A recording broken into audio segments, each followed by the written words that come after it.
Halo semuanya, di sini aku mau jelasin tentang laporan keuangan terkonsolidasi dan laporan keuangan tidak terkonsolidasi. Sebelum itu, kalian tahu nggak sih apa itu laporan keuangan terkonsolidasi dan laporan keuangan tidak terkonsolidasi?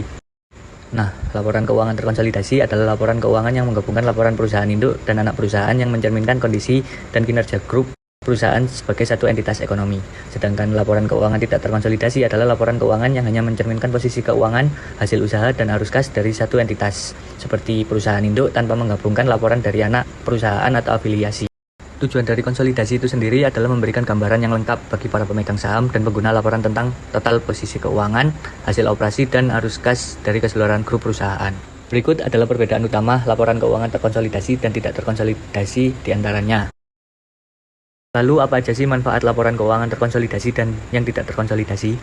Manfaat dari laporan keuangan terkonsolidasi. Yang pertama, memberikan wawasan yang menyeluruh bagi pemegang saham dan investor. Kedua, dengan mengeliminasi transaksi antar perusahaan, laporan ini menghindari terjadinya penggandaan atau pengaruh yang tidak mencerminkan kondisi ekonomi sebenarnya dari grup tersebut.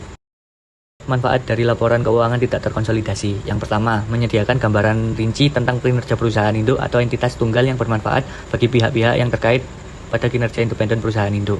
Yang kedua, laporan yang tidak terkonsolidasi umumnya lebih sederhana dan terfokus sehingga lebih mudah dipahami dan digunakan untuk analisis internal perusahaan. Lalu, gimana sih peran dari rumus A tambah B sama dengan C pada laporan keuangan terkonsolidasi dan laporan tidak terkonsolidasi? Rumus A plus B sama dengan C dalam laporan konsolidasi menggambarkan penjumlah aset, kewajiban, dan ekuitas perusahaan yang bergabung, memberikan gambaran keuangan menyeluruh bagi grup. Tujuannya adalah untuk menyajikan posisi keuangan gabungan sehingga investor dan pemangku kepentingan dapat menilai kinerja keseluruhan grup dengan akurat. Sebaliknya, dalam laporan keuangan tidak terkonsolidasi, rumus ini tidak diterapkan secara langsung. Laporan ini fokus pada kinerja masing-masing perusahaan secara individu tanpa penggabungan dengan perusahaan lain dalam grup.